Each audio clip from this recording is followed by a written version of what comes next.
모든 교양은 남 얘기죠. 안 물어봐도 알려주는 남 얘기. 아날람 102회 방송 시작하겠습니다. 누구네 그녀 쇼님. 안녕하세요. 안녕하세요. 문화평론가 이동규 대표님. 안녕하십니까. 안녕하세요. 저는 작가 홍대선입니다. 잠깐만, 우리가 대답을 하면 일단 안녕하세요 한 다음에 안녕하세요 하는 거잖아요. 너무 건성 아니야?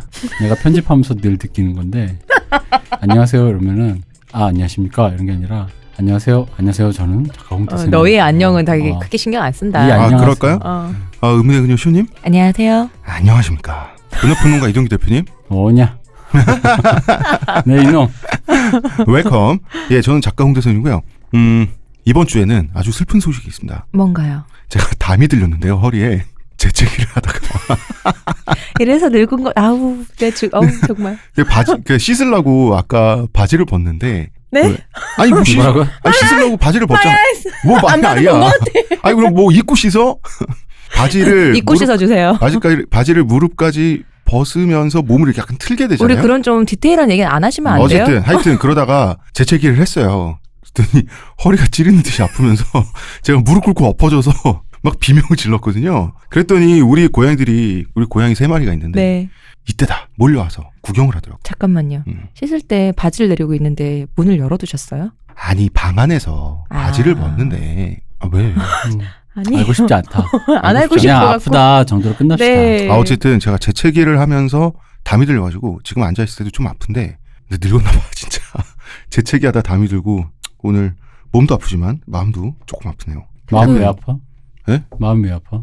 재채기하다가 담 들리니까. 늙었다는 현실에? 늙은 것 같아서. 뭐 원투데이 늙은 것도 아닌데 왜? 원투데이 늙었어요. 그게 거기가 끝이 아니다. 시작이다. 아직 많은 것이 남아있다. 그럼. 다음은 뭔가요, 대표님? 다음에? 숨 쉬다가? 하품마다 이제 허파에 바람 들어가고 이제 그런 거지. 입 씩씩 버리다 하품마다 턱 빠지고. 그런 사람 많잖아. 허파에 바람 들어는 거 있잖아요. 제가 지은 말이 있어요. 기웅 말고. 왜 많이 웃으면 너 허파에 바람 들었냐 그러잖아요. 왜 자주 웃는 사람 보고. 그래서 제가 태풍병이라고 불러요. 그게 태풍병이야? 태풍병? 제가 부르는 말이 태풍병이라고 불러요. 허파에 바람 들었다는 표현도 옛날에 어른들이 그런 말을 할 때는 나는 그 표현의 의미를 잘 모르겠는 거예요. 이게 병명에 대한 건지 정말 아니면 뭐 이 사람의 습관에 대한 그게 건지. 증상에 대한 거 아니에요 실제로? 나 정확하게 모르겠어요. 너 허파에 바람 들었냐? 라고 했을 때 옛날에 어른들이 뭘 뜻했는지는 지금도 잘 모르겠어요. 그런 류의 표현들이 알고 보면 어떤 증상에 대해서 말한다고 제가 옛날에 들었거든요. 그러니까 알고 보니 이게 증상이라서 이런 허파에 정말 바람이 들어가면 약간 빼기 위해서 웃는다든지 이런 느낌으로 그러니까 그렇다는 얘기를 들었거든요. 뭐 푹 맞았다. 그럼 그게 진짜 증상이 있는 거잖아. 그렇답니다. 네, 뭐 그렇다고 합니다. 나이 드신 분들 모시고 제가 방송하려니 아주 효도 방송이야 이거. 하지만 저는 불효할 거고요. 여러분, 다음 세기가 돼도 살아있는 사람은 나일 거야. 골골백세? 진짜 몽고메리 번지야 뭐야? 몽고메리 번지야 뭐야? 골골 3세기? 아날람 하고 있는데 나만 핥고 있을 거야 아마. 여러분들은 다 요양원 가 있고. 듣는 분들도 다 요양원 듣고. 대표님만 혼자. 난 주민등록증 하나 훔쳐가지고 또 하나 갈아 끼면서 살아야지. 무서워. 그럼 그런 식으로 구한말에서부터 지금까지 구한말. 나 아직 구한말에서 온 것 같아? 대표님 근데 어디서 왔어요? 별그대 보니까요. 거기서 김수현 씨가 끊임없이 이제 안 늙잖아요. 새로운 신분을 계속 갈잖아요. 그래서 군대를 몇 번씩 갔다 그러더라고. 대표님도 그래요? 몇 번째 갔어? 제가 많이 갔다 오다 보니까 이제 군대를 안 갔다 오는 방법을 알고 있습니다. 그것도 80년대에 먹히는 방법이 따로 있고.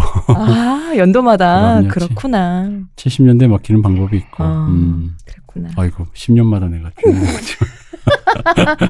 이게 젊어지고 싶은 마음에. 그렇구나. 그렇습니다.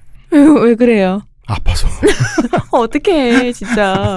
이게 의자에 앉아있는 게 제일 아프네요. 근데 표정 보면은 그렇게 안 아파 보이세요. 지금 어이가 없어서 웃고 있는 거예요. 그렇구나. 어이없어갖고. 아우 아파.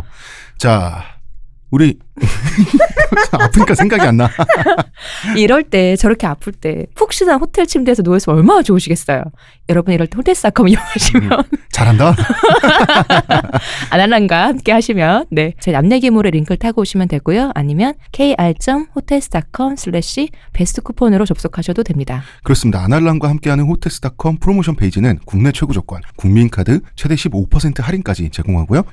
여러분만 이용하실 게 아니라 많이 퍼뜨리고 다니셔야 됩니다. 교주는 여러분을 믿습니다. 지금 내가 담이 들려가지고. 교주 뭐 없구만. 재채기다 담 걸리는 거 보면. 뭐 성령의 시험인가 보지. 자, 저희는 광고 듣고 오겠습니다. 지금 티스템 두피 클렌저와 두피 에센스를 검색해보세요. 과학이 당신의 모발에게 주는 선물, 티스템입니다. 자, 그리고 여러분, 대마시안샵. 대마시안 쇼핑몰에서 어떤 물건을 구매를 하셔도 물건을 구매를 하시면서 아날람을 클릭하시면 저에게 도움이 되고요. 물건도 좋다. 저희가 비도 안 맞고 찬바람도 안 맞고 덥지도 않은 곳에서 방송할 수 있습니다. 쇼님 그거 한번 해주세요. 뭐예요? 추워요. 추워요는 뭐예요? 아니 추워요. 그런 거. 비가 너무 차가워요. 잘한다. 대표님. 네. 헌금이 왔다고요? 그렇습니다. 아니 헌금인지 아닌지 어떻게 알아요? 헌금 1명. 있구나 헌금도. 덕질중이라는 그러니까 이제 아날람 덕질중이라는 이름으로 보내신 분이 계시고 시옷 사랑 헌금이라고 들어왔습니다. 감사합니다. 뭐 그런 일이 있었다. 네, 감사합니다. 담 걸린 교주는 놔두고 지금 시옷 권사에게 헌금이 들어왔다 이거죠? 신도 여러분 알겠습니다. 이게 비교적 정상적인 사고를 갖고 계신 분들이 네. 이제 이 계좌를 통해서 우리 후원을 보내고 있다는 증거죠. 저번에 그렇죠. 왜 우리 방송했던 오뎅 사드셔라든가 네. 그런 분들 보면은 굉장히 정상적이신 네.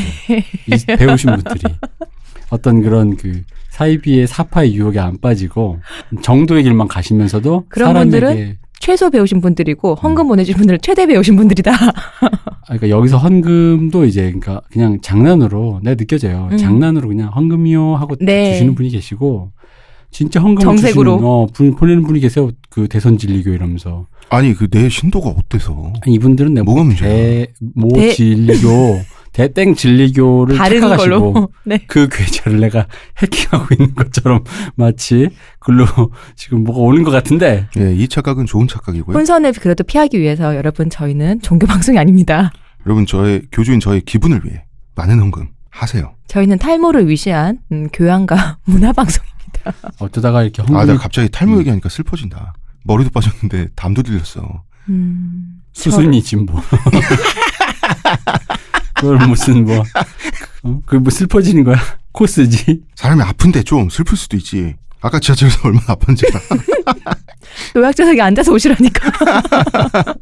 근데 조동성 때문에 못하겠더라. 이 덩치에. 에이, 무슨 노약자요. 이야기를 슬슬 시작해 볼까요? 우리 저번 시간에 이제 자무카와 태무진이 일촉즉발의 상태까지 왔다. 그런 얘기를 했었고, 그 다음에 옹칸은 중국에서 초원을 관리할 때 EJ를 하는 걸 보고 옹칸도 국제적인 감각이 있고 국제적인 명성이 있는 사람이다 보니까 토그릴칸은 그렇죠. 토그릴칸이죠. 이때는 뭐 사실 같은 말이에요. 근데 이 사람은 또 자무카와 태무진이 사실은 조금 걸리적거리니까 네. 너무 크는 것 같으니까 얘들이 싸워주기를 바라고 있는 그런 상태였어요. 가지 좀 쳐내야죠. 아니 그냥 싸워주기를 바라고 있는 상태였어요. 서로 가지를 부러뜨리길 원하는. 그런 상태였죠. 그런데 이제 자무카의 친동생이 등장합니다. 이 친동생은 등장했다가 금방 리타이어 할 예정이에요. 다이차르라는 친구였어요. 나는 썩개칠 뻔. 아니에요. 자무카의 친동생인데 태무진 무리와 자무카 무리는 계속해서 서로를 약탈하면서 폭력 활동을 하고 있었다고 말씀드렸죠. 점점 판이 커졌다고 하셨죠. 점점 판이 커지고 있는 와중에 지금은 다이차르가 약탈할 차례였나 봐. 그래서 태무진 진영을 이제 둘러보면서 훔쳐볼 만한 것을 찾은 거죠. 네. 근데 이게 지금 정주문명의 사고방식으로 도둑질이라고 하는 것은 국경을 넘든 담을 넘든 경계선을 넘는 거여야 하잖아요. 그런데 유목민족들은 누누이 말하지만 뚝뚝 떨어져 있어요. 그래서 태무진이 있는 곳과 네. 태무진 무리에 소속된 어떤 사람이 소유하고 있는 수많은 가축 중에 그중에 또 외곽에 있는 가축이 있는 거리는 굉장히 넓어요. 데려가기도 쉽고 잘 발견하기도 어렵겠어요. 그렇죠. 울타리도 없고 네. 펜스라는 게 없거든요. 그렇기 때문에 약탈이 흔한 거예요. 근데 우리 초원에서. 집 애들인지 어떻게 알아봐요, 사실? 응? 우리 집 애들은 조금 섞여 있으면 우리 집 애들인지 모를 것 같은데. 그래서 그게 있죠. 옛날에 그 카우보이들이 하는 거, 낙인 같은 거, 찍어요. 네, 그런 거, 혹은 뭐 귀에 흠집을 낸다든지 어. 그런 거는 뭐 옛날에 유목민들에게 흔한 그거고, 그리고 표식을 유목민들은 남기는구나. 그리고 뭐 옛날에 우리 어른들 네. 보면은 이제 시골에 아직 소 돼지 키우고 있을 때 가보면 네네. 뭐 아무개집 무슨 수태지는 성격이 나빠, 어디에 반점 있는 놈이라고 하면 정말 그렇잖아요. 그런 것처럼 유목민들은 자기가 가축에 대해서 기억력이 우리가 상상하는 거 이상이죠, 당연히. 그렇군요. 왜 웃었어요? 아니에요. 뭐야? 말하면 또 화낼 거라서 말 안 할 거예요. 말해봐. 대선인의 손은 눈두덩이 두둥두둥하다고 그럴 것 같은 느낌이 나요. 아, 말하면 화낼 거잖아. 소가 담이 걸려가지고 쟁기지를 못해. 나 웃기지 마. 아프잖아. 소는 머리가 없으니 뿔이 빠지나. 소가 허리가 아파서 내가 쟁기 끌어야 된다고. 내가 소 끌고. 우리 집안 내가 일군다고. 웃으면 지는 건데 웃긴다. 자존심 상한다. 근데 웃기긴 웃겼어요. 두고 봐. 나도 기회를 놓치지 않을 거야. 알았어요. 그래서 다이차르가 이제 약탈하러 온 거지. 네. 약탈하러 와가지고 태무진 진영에 이렇게 있다 보니까 양을 약탈해 갈까 소를 약탈해 갈까 이러고 있는데 탐스런 말대를 발견한 거예요. 말이 제일 쳐주는 거잖아요. 제일 비싸요. 제일 귀하고 그리고 말대를 약탈하는 게 제일 유리해요. 그 도망가기 좋을 거니까. 빠르니까. 빠르니까 양이 제일 힘들겠죠. 답 없을 것 같아, 진짜. 염소 이런 것들이. 그래서 수레에 실어야 되나? 양은? 양은 전쟁에서 이겨서 완전히 잘 뺐을 때 다 뺏어올 수 있는 거예요. 느리니까. 개만 있으면 되는 거야, 양은? 응? 개만 있으면 되는 거 아니야? 근데 중간 따라잡히잖아요. 따라잡히잖아. 그 데려오다가. 말의 속도를 못 넘잖아요. 개가 알아서 좀. 물어. 이 얘기는 해야겠다. 몽골이 말이죠. 말의 크기가 몽골 토종 말의 크기가 전 세계 모든 말 품종 중에서 거의 제일 작아요. 물론 이제 어린이용 그 난쟁이 말도 있고 그렇잖아요. 그런데 그런 거 빼고 이런 실용적인 차원의 말 중에서는 제일 작은데 양도 몽골 양이 가장 작아요. 그러면은 털도 먹을 것도 적겠다. 적죠. 그렇기 때문에 양을 훔친다 그러면 한두 마리는 훔칠 수 있죠. 그냥 들어가지고 말에 태워가지고 그냥 그럴 수 있는데 양떼를 몰고 간다라고 하는 건 힘들죠. 근데 말떼는 가능하죠. 한번 사람 말도 잘 듣고 체력도 있으니까 이제 그 말 한두 마리도 아니고 말떼를 발견한 거야. 다이차르가. 그래서 말떼를 강탈했어요. 노다지다 이러면서. 노다지다 이러면서 그러면서 자기 형이 지배하는 자무카 진영으로 내뺀 거지. 근데 도둑맞은 말떼의 주인이 그걸 뻔히 보고 있었어요. 왜 보고 있어? 멀리서. 그 몽골은 시계가 탁 트여 있어요. 그러니까 왜 멀리서 왜 뭐 그런 일이 있으면 내 이놈 해야 되는데 왜 보고 있냐 이거지. 내 이놈 했지. 했는데 순식간에 하면 못 잡는 거예요. 멀리 있으니까. 그 몽골 사람들은 눈도 좋아요. 그 다음에 시야도 뻥 뚫려 있어. 거기 공기도 맑단 말이야. 또 하늘하고 가깝잖아. 이제 고지대라 가지고. 그러니까 눈 뜨고 도둑 맞는 걸 지켜봤다는 표현이 몽골 비사에 여러 번 나오는데 이게 순전히 거리 때문이에요.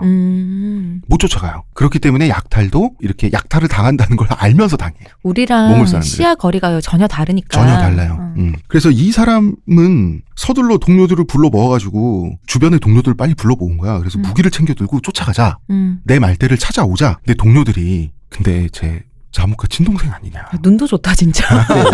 그거 어떻게 알아 그거? 그 말이나 복장이나 갑옷 같은 데 표식이 있죠. 그런 거 보면 알 수 있는 거지. 아마 자무카도 딱 보면 멀리서도 알 수 있을 만한 복장을 하고 다녔잖아요. 그걸 어떻게 하냐라고 했을 때 보통 사람들이 우리 지금 현대처럼 생각한다는 거지. 뭐냐면 군복처럼 생각을 해. 유목민들은 다 똑같은 옷을 입겠지. 이런 식으로. 그런데 군복과는 좀 다르죠. 유목민족들은 시족에 따라서 부족에 따라서 깃발도 다르고요. 입는 옷, 복식, 선호하는 색깔, 장신구도 달랐어요. 그리고 자달한 시족에 알 수 있는 거죠. 분명 자무카의 동생이다 정도는 당연히 알 수 있었다라고 생각할 수밖에 없는 거죠. 그 상태에서 이제 쫓아가자고 하니까 동료들은 아무리 그래도 자무카 친동생인데 스케일이 너무 크다. 스케일이 너무 크다. 스케일이 너무 크다. 쟤를 좀 건드리기 좀 그렇다. 동료들이 머뭇거리는데 이 말대를 도둑 맞은 사람 이 주인은 말대의 주인은 화가 났죠. 동료들한테. 그렇죠. 이것들이 지네 거 아니라고. 야 지네 거 아니라고 그런 법이 어딨냐. 가자고. 아니 우리 무리가 한 사람이 위험에 빠지면 다 같이 옆에 있는 사람들이 도와주는 거 아니었냐. 근데 자무카 동생 아니야. 자무카 동생은 뭐 내 말 뗀 거 똑같은데. 일이 잘못되면 어떻게 이 사건이 비화될지 가늠할 수 없으니까. 예를 들어서 전쟁이라도 나면 전쟁 난 거 책임질 수도 있잖아. 그러니까 이 두 친구는 빠지고 싶은 거예요. 하지만 말대 주인은 이제 동료들한테 욕을 한마디 합니다. 그럼 나 혼자 갔다 오겠다 하고 혼자서 추격을 해요. 그렇게 한나절을 추격을 하다가 밤이 왔어요. 그런데 다이차레는 말을 너무 많이 훔쳤어요.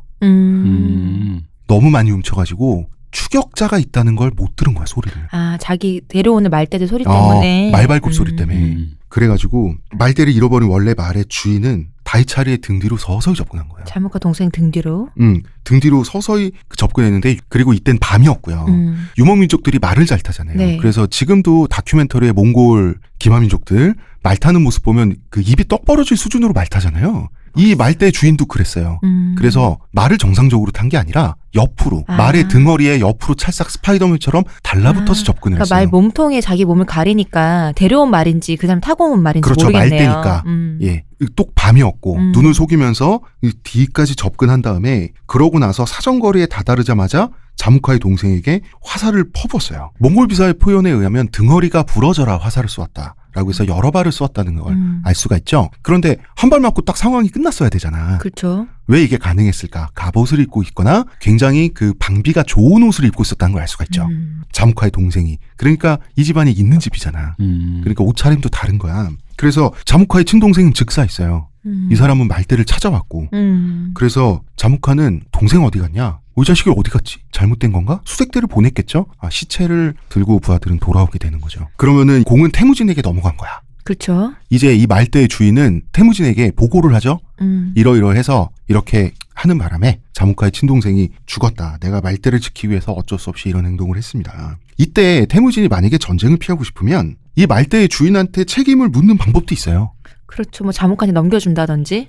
자무카한테 넘겨준다든지 아니면 시신으로 준다든지. 이거 진짜 억울하잖아. 억울하지. 재산을 뺏겨서 그 정당방위를 했는데 물론 과실치사에 좀 혐의가 그렇죠. 있지만 어쨌든 간에 그 훔친 놈이 그렇게 잘못된 건데.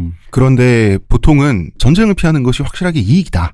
전쟁은 위험하다라고 판단하면 당시 몽골 초원에선 이런 행동을 하죠, 누구나. 근데 뭐 몽골 아니라도 원래 아무리 서로 약탈을 하더라도 뭔가 이 큰 사태를 피하려면 이런 식의 결정을 많이 내리잖아요. 그죠, 많이 내리긴 하는데. 억울한 건 맞다. 근데 순서가 뭔가 좀 억울하지. 왜냐면은 그러니까 이게 뭐 이제 디테일은 이제 좀 우리가 지나치는 거긴 하지만 이제 그런 거지. 그러니까 너도 그쪽도 훔치려고 하다 보니 잘못했으니 막 해서 약간의 서로 간에 뭔가 이 죄를 경감해야지. 앞에 건 쏙 잘라먹고 그렇죠. 내 동생 죽었다 이런 식은 조금 억울하잖아. 근데 태무진은 공정한 사람이고 원리 원칙을 중요시하는 사람으로 성장했다 그랬잖아요. 네. 태무진은 그렇게 생각했어요. 이 사람은 아무 죄도 없다. 자기 재산을 지키기 위해서 최선을 다했고 정당방위다. 정당방위죠. 그리고 이 사람의 생명과 재산을 보호할 의무는 칸인 자기한테 있잖아요. 그렇기 때문에 부하한테 책임을 전가하지 않고 우리는 잘못한 게 없다라고 해버렸어요. 내 목을 쳐라가 아니고. 그러니까 내 목을 쳐라로 가야 되는데 조금 이상하긴 한데. 약간 이게 지금 어딘가로 가려다가 막 그렇죠. 원래 핀트가 조금 이상한데. 보태 그 스승님이 너희들의 그것은 내 잘못이다. 내 종아리를 쳐라. 뭐 그런 것처럼. 이때 태무진의 사고방식에서는 훔쳐가다가 당한 죽음은 그거에 대해서는 억울하다고 할 게 아니다라는 생각이었죠. 근데 사실 이 동네 이 분위기로 사실 그렇지 그쵸, 맞지 그게. 지금 그 서부국보다 더 빡세잖아요. 지금 네. 이 동네가. 맞죠. 그러니까 그게 그 사람 동생이라고 해서 호의호식하고 살 거 아니고 어쨌든 본인도 이런 약탈 그게 물리적인 물리력을 동원해서 뭔가 이런 일종의 어드벤처라고 합시다. 모험에 동참했으면 결과가 안 좋을 수도 있고 좋을 수도 있고 그건 본인이 감당해야지. 그렇죠. 이런 약탈도 폭력 활동이고 이런 폭력 활동은 목숨을 어차피 내놓고 하는 거야. 그러니까. 뭔가 큰 리스크를 지고 한 건 맞잖아요. 뭐 자무카 동생이라고 뭐 무슨 뭐가 있다고 완전히 그냥 거기에 면제되는 쉴드가 있는 것도 아니고. 캡틴 몽골 뭐 이런 그런 것도 아니잖아. 포스로 지켜줄 수도 없잖아. 화살을 쏘는 게 아니라 활을 던져?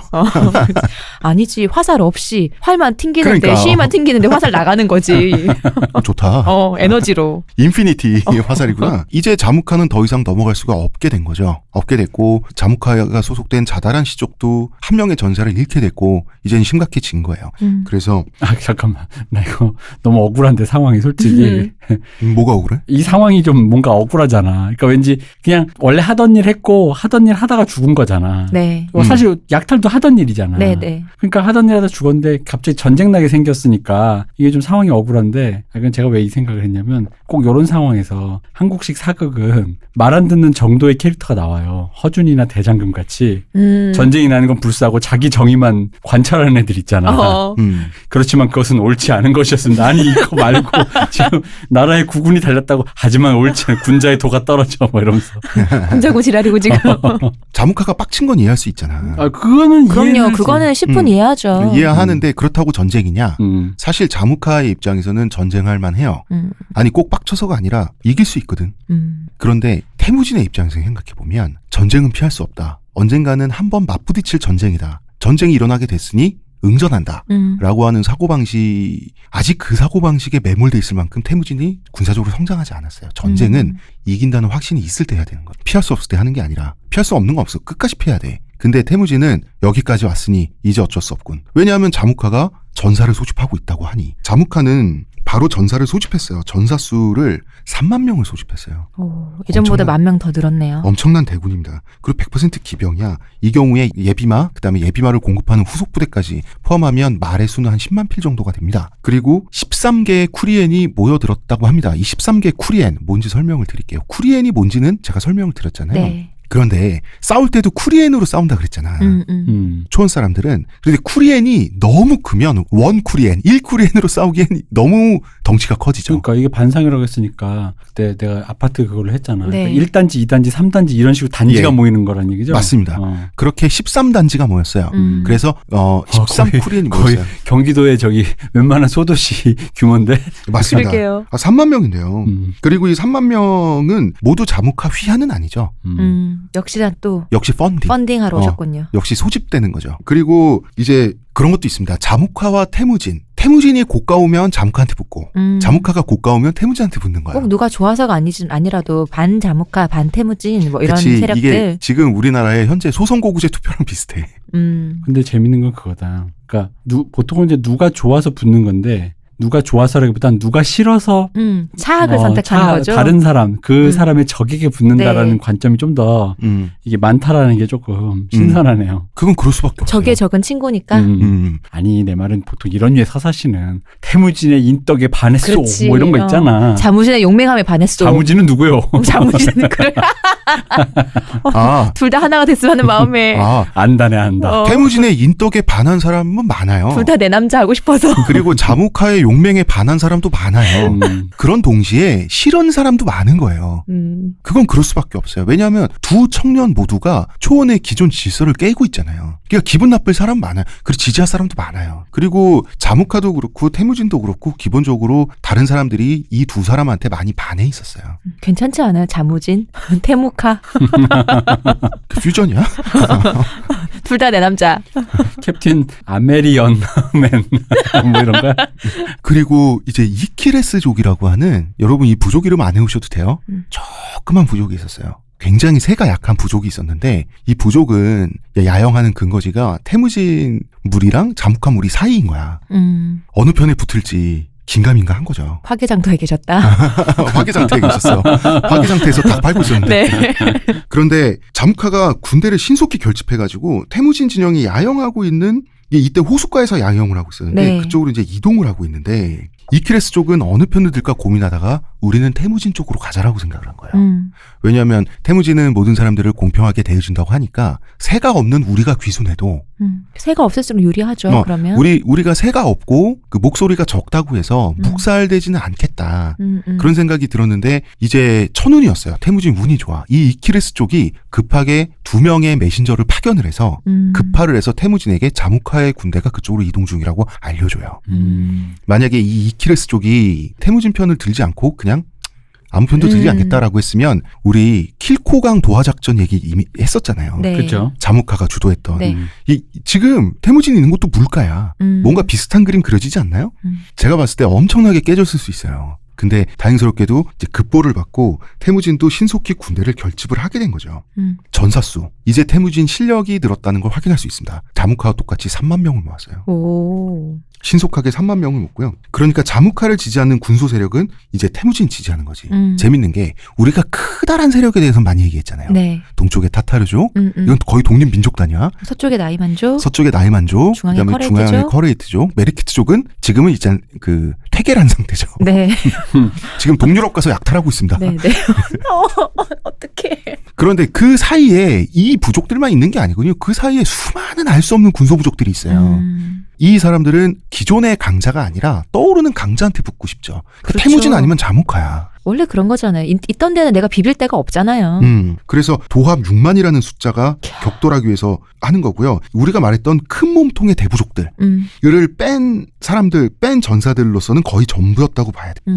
금방 말했던 그 메르키트족을 제외한 그 세 개를 빼고는 거의 다다. 그렇습니다. 그리고 나이만 타타르 커레이트는 이제 누가 이기는지 팔짱 끼고 보면 되죠. 그렇죠. 주워 먹으면 되니까. 주워 먹으면 되니까. 예, 태무진은 이때 굉장히 단순한 생각을 하는데, 자, 자무카가 13쿠리엔으로 군대를 구성했다. 굉장히 단순한 생각을 해요. 전술이란 걸 생각을 안 하고. 그러면 1대1로 붙으려면 우리도 13개의 쿠리엔이 있어서 각 쿠리엔들이 1대1로 붙어야 되겠네라는 생각을 한 거예요. 하나가 더 많으면 왜 더 좋지 않아? 몇 개 더 많으면 우리 예비 병력도 있네? 이럴 수도 있을 텐데. 그런 창조적이고 효율적인 군사 어셈블리 할 생각을 못 한 거예요. 세마기에는 아직은 그럴 정도가 안 된 거죠. 한번 맞부딪혀 보면 어떻게 결과가 나오겠지라는 생각을 한 것 같아요. 아직 그쪽으로는 전투 쪽으로는 눈이 안 밝았다 이 사람이. 그리고 전투의 천재라고 자무카를 부르는 이유는 자무카는 전투의 아수라장 속에서 혼자 말을 타고 다니면서 그 진영을 구축하고 이런 그 순간 기동 능력이 굉장히 뛰어났어요. 그런데 대부분의 사람들에게 정작 전투가 벌어지면 흙먼지가 일고 소음이 생기고 그러죠. 그리고 자기도 칼과 활을 쏘게 되죠. 네. 그러면은 무슨 일이 일어날지 몰라요. 그렇죠. 일단 눈앞에 적과 싸우는 거야. 그러고 나서 몇 시간 지나면 내가 포로가 됐든지 내가 이겼든지 알고 보니 우리가 우세하다든지. 그래서 영화 배너라는 영화를 보면 해군 총사령관이 결국 전투에서 자기가 이겼는 줄 모르고 자살하려고 그러잖아. 원래 전투란 게 그렇거든요. 근데 그 아수라장 속에서 한 손에 칼을 들고 말을 타고 달리면서 적들을 베면서도 전황이 어떻게 되어가고 있는지를 파악하고 바꿀 수 있으면 이런 사람들은 전투의 천재라 불릴만 하죠. 자무카는 그런 사람이었어요. 태무진 아니야. 그렇기 때문에 세팅을 잘해야 돼. 그런데 자무카대로 해야지 라는 생각을 하고 덤비게 된 거예요. 근데 또 이해할 수 있어요. 자기 주변에서 제일 뛰어난 사람이 자무카잖아요. 그럼 자무카 하는 대로 하는 게 제일 맞겠구나라고 생각할 수 있을 것 같아. 아직 능숙하지 않으니까. 뭐 그렇죠. 그래서 지금 이 13쿠리엔과 13쿠리엔이 맞부딪혔다 그래서 네. 이 전투 이름을 현재는 13익 전투라고 불러요. 익은 날개인가요? 날개 익자인데 사실 그 날개 익자 익이라고 하는 것은 보병과 보병이 충돌했을 때 기동 타격대가 적을 포위선멸하기 위해서 측면에서 쭉 나가지 않습니까? 알렉산더 대왕의 망치와 모루라고 하는 나갈 때 이 나가는 부분을 익이라고 하거든요. 근데 이건 쿠리엔하고 그러니까 날개를 펼친다는 느낌인 그렇죠. 거죠. 하객진할 때 바로 그 익입니다. 접었다가 날개를 펼치니까 쫙 감싼다는 거죠. 그래서 그 익으로 감싸잖아. 네네. 이거를 알렉산더는 망치와 모루라 그래서 망치로 표현했던 거고, 그리고 동양에서는 우리 쪽에서는 이순신 장군님께서 시전해주셨던 하객진처럼 새 날개처럼 펼치면서 포위한다 그래서 익이라고 했던 거예요. 그런데 이 익이라고 하는 개념은 쿠리엔과 다르죠 원래. 그렇죠. 다른데, 전혀 다르죠. 왜 13익 전투냐? 이것이 이제 몽골의 역사가 몽골이 이제 원나라 쿠빌라이 칸이 송나라를 무너뜨리고 이제 중국 왕조가 되면서 네. 이것이 한자로 기록되면서 이 쿠리엔을 익으로 번역해버린 거지. 실제로 13익이란 건 없어요. 13쿠리엔 13개의 원형의 덩어리들이 서로 부딪힌 거예요. 고리끼리 맞부딪힌 느낌인데 그렇습니다. 사실은. 근데 우리 직관적으로 생각하면 13대 13으로 쿠리엔을 구성해서 부딪히는 게 전투적으로 굉장히 비효율적이라는 생각 안 들어요? 그러니까 뭔가 그렇죠. 뭐 1대대, 2대대 이렇게 있는 것도 아니고. 십진법 예를 들어서 유목민들은 옛날부터 십진법 체계를 많이 썼어요. 네. 그래서 그 금나라의 그 유명한 맹학 모극제라고 하는 것도 십진법, 십, 분대, 백, 천, 만 단위까지 십진법으로 쭉쭉 올라가요. 그렇게 십진법으로 편성을 해요. 부대를. 근데 쿠리엔이라고 하는 것은 십진법도 뭐도 아니고 그냥 덩어리잖아. 왜 그러냐면 이때 당시 초원 문화에서 십진법을 몰라서가 아니에요. 현실적으로 구성이 안 돼. 모르는 거 아니야 이 야만인들. 현실적으로 구성이 안 돼. 왜겠어요? 이 사람들이 국가와 민족에 충성을 바치고 죽음으로써 어떤 가치를 사수하려고 모인 사람들이 아니죠. 그 십진법으로 편성돼서 너 압렬해. 내가 왜 해? 그렇네. 그래서 13쿠리엔이라고 하면 태무진 직속 쿠리엔은 뭐 13쿠리엔 전부가 태무진 직속 쿠리엔이 아니에요. 그죠? 그 원정군 어차피 동벌로 왔는데 내가 왜 총알바지를 해야 돼? 그렇죠. 그러면 그런 쿠리엔은 전투가 불리하면 먼저 퇴해야 돼요. 내가 왜 쟤네 위해서 죽어줘야 돼요. 그렇기 때문에 심신법 편제를 할래야 할 수가 없었어요. 이건 현실적인 거예요. 체계를 잡을 수가 없는 상황이구만. 예, 현실적으로 그런 거지. 국가란 단위가 없으니까. 그렇습니다. 예, 그리고 지켜야 할 가치가 없잖아요. 그렇죠. 그렇기 때문에 몽골 제국으로 태무진이 초원을 통일하고 나서는 바로 십진법으로 들어갑니다. 가능해요. 이제는 다 같은 몽골 사람이기 때문에 가능한 거예요. 그리고 전투에서 이기면 우리 가족이 혜택을 받을 거잖아. 외국을 정복하면 그 약탈품으로 모두가 혜택을 받을 거기 때문에 그때는 가능해요. 미리 약탈하지 않아도 되게 만들어졌으니까. 그렇죠. 지금은 안 돼요. 네. 지금은 각 쿠리엔이 각자만 생각하는 거야. 그러면 이제 13쿠리엔 구성이 굉장히 특이했는데 한중간 중앙의 본대가 1쿠리엔이죠. 네. 중앙 쿠리엔은 지휘관이 태무진 본인이 아니었어요. 이때까지만 해도 태무진이 헐룬만 못했어요. 1쿠리엔의 제1번 사령관이 헐룬이었습니다. 본대대 사령관이. 예, 본부대. 그러니까 실질적으로 이 전투에 있어서 태무진 진영의 지휘관은 사령관은 헐룬이었습니다. 헐룬 진짜 대단하다. 여장부죠. 40대 초중반이었어요 이때. 진짜 대단하다. 그러니까 이게 쿠리엔 구성이 굉장히 전통적이야. 헐룬의 쿠리엔이니까 이 헐룬이 지휘하는 쿠리엔은 올쿠누트족 전사들로 돼 있어. 당연하겠죠. 원래 헐룬 친정이 올쿠누트잖아요. 나도 가까운 사람 쓸 것 같아. 이게 쿠리엔의 구성이 혈통적이라는 얘기는 했었죠. 그 다음에 제가 구성하면 여러분 먼저 가는 거예요. 그리고 이 쿠리엔은 태무진 그리고 태무진의 동료들. 네. 태무진은 자기 친구들을 많이 만들었죠. 네네. 태무진의 동료들, 태무진 직속 부대예요. 이런 식으로 이렇게 했어요. 근데 그 제2 쿠리엔의 공동 2인자는 젤메 그리고 보루츠였어요. 그러니까 하나의 쿠리엔의 2인자가 노예 출신이야. 이 자체는 혁명적인데 그래봐야 쿠리엔 형식에 갇혀있죠. 그러니까 태무진이 느려. 이 자체는 정치적으로 혁명적이라고 볼 수 있어도 이거는 아직은 전투에서는 효과로 안 나타나죠. 죽지 않고 살아서 꾸준히 배우기만 하면 뭐. 그리고 이제 뭐 그 7쿠리엔, 8쿠리엔 이러면서 각자 쿠리엔의 성격이 다 다릅니다. 이거 완전 진짜 아파트로 생각하니까 너무 재밌어. 야, 이 백이동 이 새끼들. 이래서 주공 아파트 새끼들한테 말하면서 막 그런 거 있잖아. 막. 자기들끼리 막 그럴 거 아니야. 백지도 너네들 경상도에서 그러냐? 이러면서. 평수도 조그만 새끼들을 해. 이러면서. 맞아요. 그래서 제8쿠리엔은 몽골족의 니르운한테만 맡겼어요. 괜히 거기 드릴루킨을 넣거나 혹은 다른 부족을 넣으면 괜히 단결력만 떨어지는 거예요. 거긴 타워 팰리스만. 그런 식으로 넣은 거예요. 그래 나 주공 아파트 산다. 왠지 우리 쿠리엔끼리 싸워야 될 것 같잖아. 그러니까.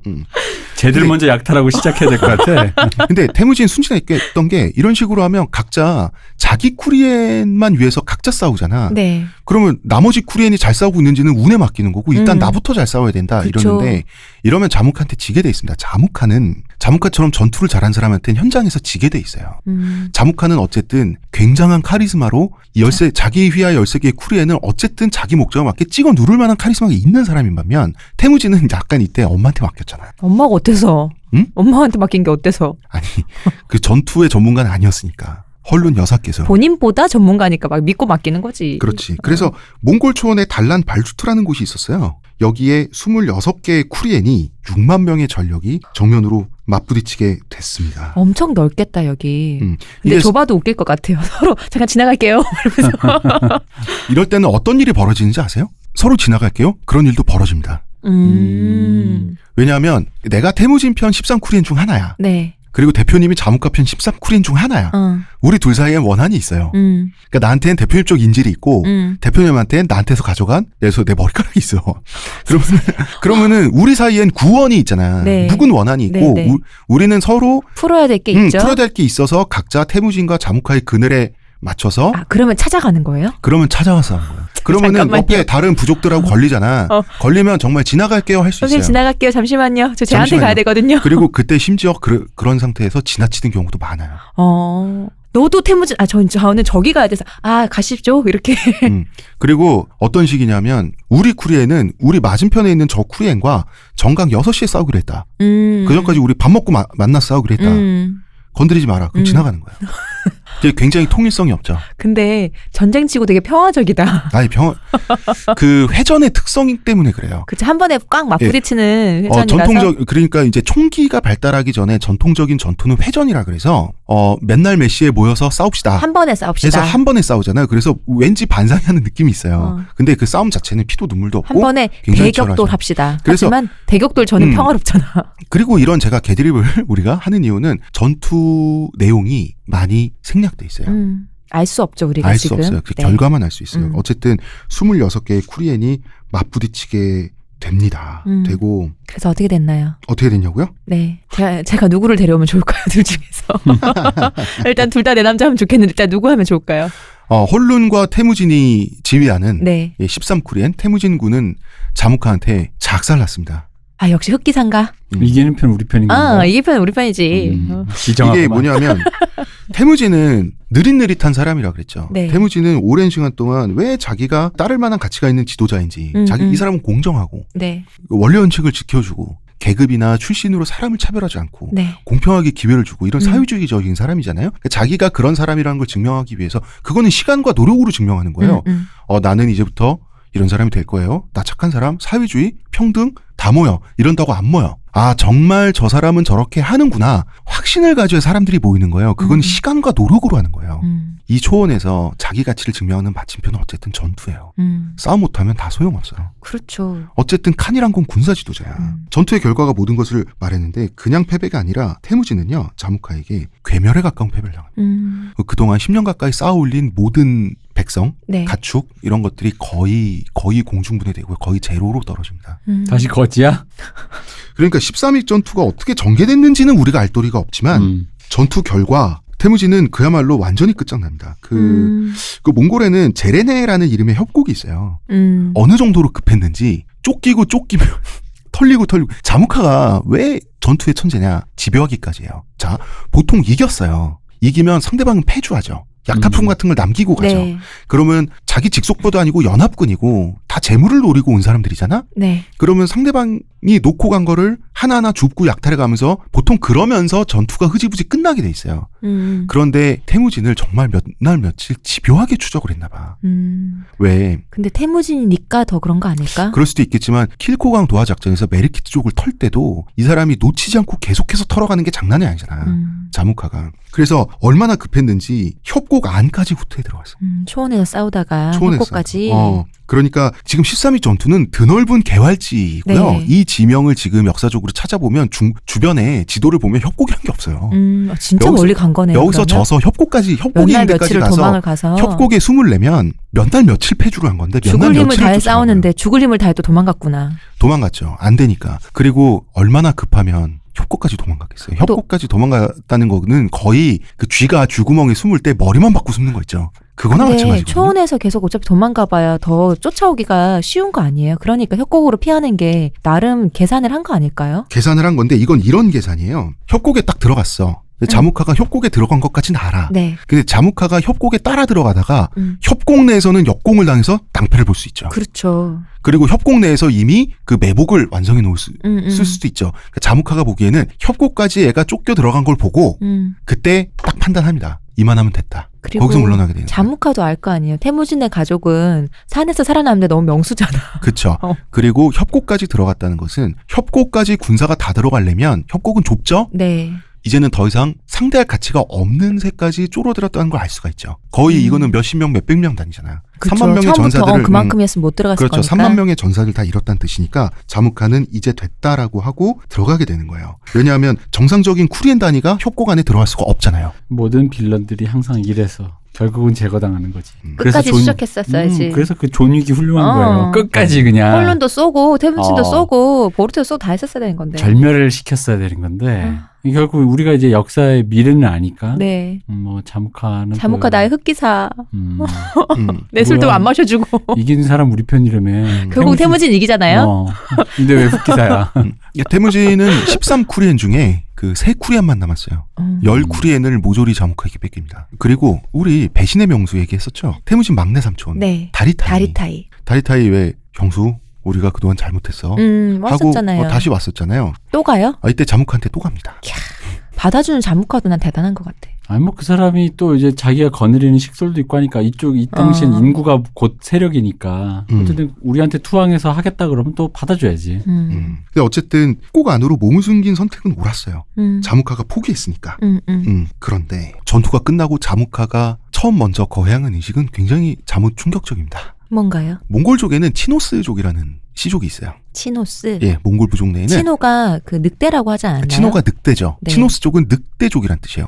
원래부터 몽골 사람들은 늑대를 토템으로 모셨단 말이에요. 네. 그렇기 때문에 치노스족이라고 하는 것은 그 토템을 모시는 부족이에요. 가장 순혈 니르운이에요. 되게 코어 같은 느낌이네요. 코어예요. 그러니까 몽골의 가장 순혈이에요. 사실은. 치노스족은 세가 있거나 정치 권력이 있거나 무력이 있었던 적은 거의 없어요. 그런데 치노스족은 어딜 가나 치노스족 남자라면 어딜 가나 왕자라고 불러줬어요. 치노스족은 전체를 왕족 취급해줬어요. 종교적으로.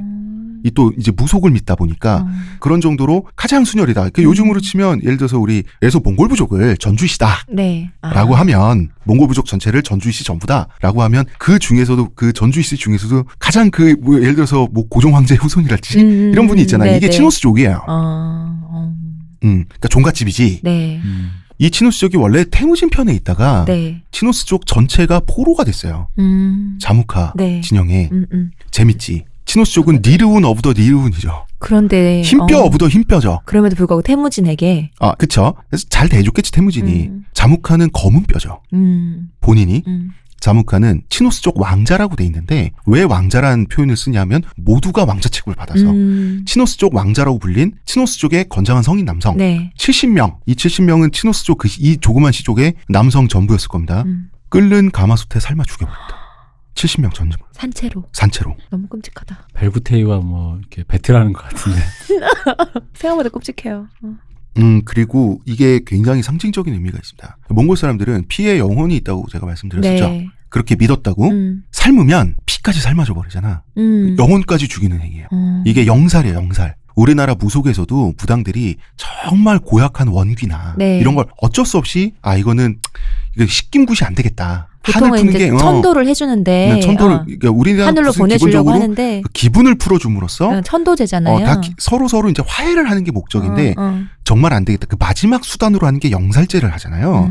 그 정도로 우리나라 무당들도 굉장히 금기시하는 건데 사람을 삶아 죽인다는 거 굉장히 당시 그 초원 사람들에게 엄청나게 금기시되는 거예요.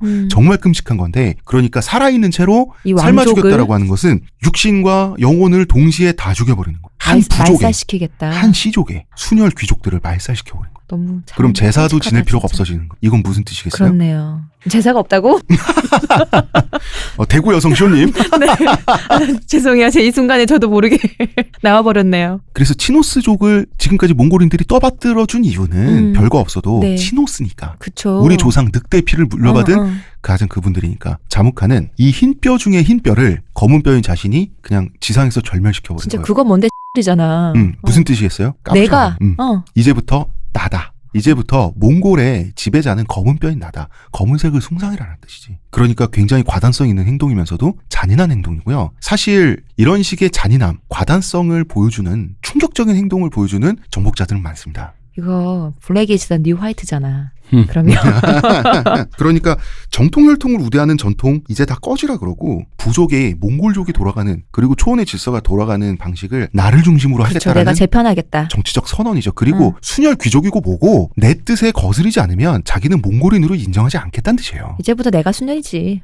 우리 쪽이 순혈이라는 거지. 몽골의 중심은 나다란 뜻이에요. 뭔가 복잡한 게 왜냐면은 태무진을 얘기를 보면은 뭐 현대적으로 해석을 하려다 보니까 네. 별의별 이제 해석들이 시도가 들어가는 현대적 관점에서 네, 네. 사실 이게 되게 옛날 얘기고 현대적 관점에서 들어가기엔 무리수가 많은 게 사실인데 그렇죠. 왜냐면 이제 이런 거죠. 그러니까 뭐 태무진이 사회주의적으로 뭔가 이렇게 계급 없이 이런 걸 시도했다는 사실 그것만 하나만 포인트를 주긴 좋지만 그렇게 하다가 뭔가 세력이 커져서 그때 왜 우리 다른 사람들이 왜 권위가 있는 사람들 힘뼈들이 와서 추대했다 네. 했잖아요. 칸으로. 네네. 이제 그렇게 했다는 건 기존에 있는 기성 뭐랄까 질서? 질서 기존에 있는 권력들과 야합한 거라고 볼 수 있잖아요. 근데 이제 그러다가 또 이렇게 자무카가 왔으면 자무카는 솔직히 이렇게 되면 거의 일당 독재인데 수령님이잖아. 네. 그렇죠. 근데 사실 또 이걸 또 이게 요즘에 다른 느낌으로 요것만 발췌 해석하면 그거지 귀족들을 멸하고 타파하고 드디어 뭐랄까 이게 천민초 공화정제로. 공화정제라기보단 이건 거의 나폴레옹 수준의 그러니까 대표님 말씀처럼 역사를 한 단편만 가지고 확대 해석을 하면 그치? 되게 웃겨져요. 근데 이거 항상 통시적으로 봐야 돼. 그러니까요. 그래서 제가 그런 말인 게 이게 잘못 여기만 딱딱딱 뽑았으면 태무진의 사회주의와 또 자무카 나름대로의 계급을 타파하고 그래서 기존 권력 이게 지금 이게 러시아 제정 러시아에 그 멸하는 거나 뭐 그런 거나 프랑스에서 그 앙뚜아네트 네, 하는 거랑 머리 치는 거랑 별로 다르게 느껴지지 않을 거란 말이지. 사실 맥락상은 굉장히 멀리 간 얘기고 전혀 그렇죠. 다른 얘기인데 이게 그럴까봐 이제 이 느낌들을 내가 왜냐면요 태무진 투덕한을 보다가 네. 몇몇 부분들이 이렇게 약간 이렇게 어떤 남성적이거나 혹은 어떤 그 사회주의적인 것 혹은 혁명적인 부분 약간 이런 부분에 약간 피가 뛰는 부분들이 있어요. 네. 몇몇 구다리들이. 근데 고기를 여기도 마찬가지. 요 부분. 구다리가 뭐예요, 근데? 그러니까 어떤 구간들을 이게 보통 업계용어로. 네네. 근데 그 구간들을 잘못 이해하면 글로 빠진다. 글로 빠지는 거지. 뭔가 뭐라 그러지 이게 저항해, 혁명해, 봉기하여, 아이콘들. 뭐 사회주의적이다. 우리는 그들에게 배워야 한다. 뭐 이러면 사실 이분들은 그냥 오늘 살기 바쁜 그쵸, 사람들인데. 맞아. 그러니까 자무카가 혁명적이란 건 사실이지만 혁명성을 위해서 처형했다기보다는 이제 말 그대로 일당 독재에 대한 선언이라고 그러니까 그렇게 이해를 해야 되는 거예요. 우리가 왜 혁명이라고 하면 좌파적 혁명만 생각하고 그러니까 뭔가 기존의 구습을 타파하고 진보적인 세계로 나아가기 위한 것으로 그렇게 자꾸 오해하잖아요. 혁명이라고만 하면. 맞아. 혁명이라는 말 자체는 가치 중립적인 말이에요. 반동적인 혁명도 얼마나 많은데. 맞아요. 이거 자체에 좀 역성혁명 느낌 아닌가요? 역성혁명 느낌이 있죠. 그쪽이 그러니까. 그쪽에 더 가깝잖아 이거는. 그러니까. 근데 확실히 자무카가 스웩이 있는데 나 검은 뼈인데 어쩔래가 있어요. 블랙 이스 뉴 화이트가 돼서 그렇다니까. 그러니까 그 부분이 굉장히 그런 느낌을 준다고. 내가 밑에서부터 기어 올라와서 내가 드디어 니들을 다 목을 치고 여기까지 왔었는데 거기가 이제 그 나폴레옹이 하는 그렇죠. 오류죠. 내가 다시 왕이 되는. 이제 그 70인 처형 사건은 이제 몽골족들 입장에선 경악이죠. 그러니까요. 그러면서 자무카에게 머리를 조아리게 되는 거죠. 진짜 뭐 그 압도적인 풍경이었을 거예요. 근데 내가 여기 벨구테이가 했던 구체적인 얘기는 안 나와서 섭섭했는데 이 책에서 여태까지 든 것 중에 제일 마음에 드는 장면이네. 눈이 그래요? 또링또링해지고. 뭔가 그래 역시 지도자는 이 정도는 돼야 돼 패기가. 아니 치노스적 70이면 무슨 죄요? 그건 뭐 시누스 조긴 게 죄지. 그럼 뭐 태어난 죄지 뭐. 태어난 죄지. 이때까지 누리고 살았잖아. 한 세상 좋게 가신 거죠.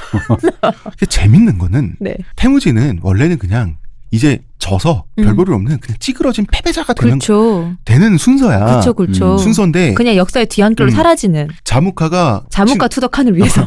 자무카가 치노스적 70명을 처형하니까 네. 그럼 자무카의 무시무시한 공포 정치의 이미지가 부각이 되죠, 당연히. 그렇죠. 자무카도 그걸 원한 거죠. 그러면은 태무진의 이미지가 왠지 자무카가 대비되는 거야. 그래서 태무진은 이때부터 동정표를 얻기 시작하는 거야. 이게 약간 장희빈에 대항하는 인현왕후 느낌인데. 성군이시여 이런 거구나. 그렇지. 맞아. 태초에 그 순위파와 시아파로 나뉠 때도 이런 류의 서사가 있지. 그래가지고 뭔가 이렇게 약자가 된 거에 대해 이걸 뭐라고 하죠? 그런 약자에 대해서 좀 더 이렇게 마음이 쓰이는 그게 있잖아요. 맞아요. 근데 이게 지금 어떤 건지 설명을 드릴게요. 옛날에 초한지에서 이제 유방이 거병을 하지 않습니까? 네. 근데 항우는 얼굴도 잘생기고 힘도 세고 무술도 잘하고 젊어. 젊고 그 순혈 귀족 그 초나라의 그 귀족의 후예 아닙니까? 그리고 항우는- 이미 기반도 있어. 항우는 재채기 하다가 담 안 걸리겠지. 항우는 안 재채기하다가 답 안 걸렸겠죠. 근데 슬프다. 늙은 양아치 유방은 담 걸렸을 것 같아. 이때 유방은 처음에 항우를 쫓아다니면서 뭘 어떻게 될지 몰라요. 이 늙은이가. 그런데 항우가 우연히 학살을 저지르고 나서 네. 우연히 민심이 자기한테 오는 걸 발견해요. 유방이.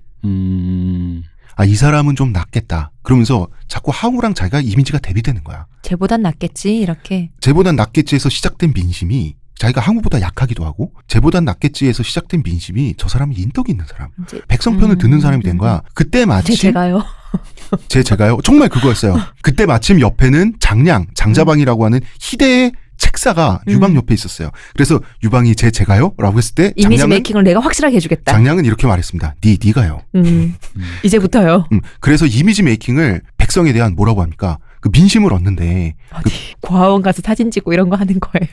그런 쪽으로 가버린 거예요. 그래서 구원할 필요가 없었던 다른 동네 엄한 사람들도 일부러 구원합니다. 이거 장량이 시켜가지고 해요. 이런 겁니다. 태무진도 처음엔 그냥 패배자였을 뿐이었어요. 근데 승리한 자무카가 잔치를 벌이면서 잔인한 행동을 했다라는 이유 하나만으로 패배자이자 약자가 된 자기한테 동정표가 몰리는 걸 태무진은 느끼고요.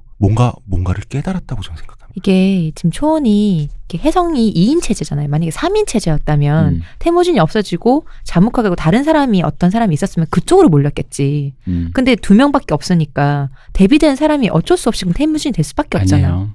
삼국지에 그런다고 손권에게 가지는 그렇진 않나. 맞네. 그렇네. 그런 건 또 아니야. 이건 사실 그거 같아.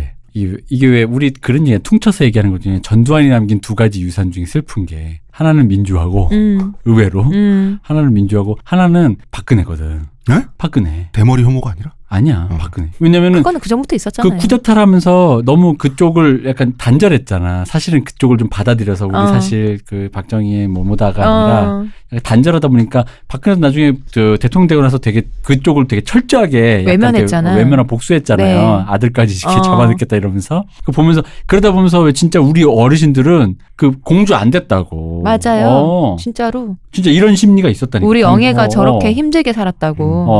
맞아요. 태무진도 승자인 자무카가 잔인한 행동을 했다는 이유만으로 태무진도 동정표를 받게 되니까 태무진은 이때 민심이라는 게 위력이 있다는 걸 처음 깨닫게 돼요. 싸움만 잘하는 게 다가 아니라는 걸 처음 깨닫게 돼요. 싸움도 못하는 게 아직도 싸움 공부할 생각이 없구나. 공부하기 싫은 거지. 그래서 승리한 자무카 진영에서 동요가 있었어요.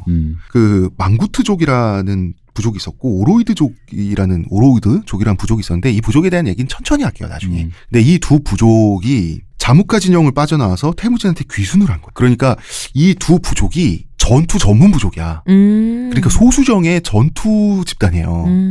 그리고 그 망구트족을 이끄는 쿠일다르, 그 오로우드족을 이끄는 주르체데이라는 2 남자도 완전 상남자야.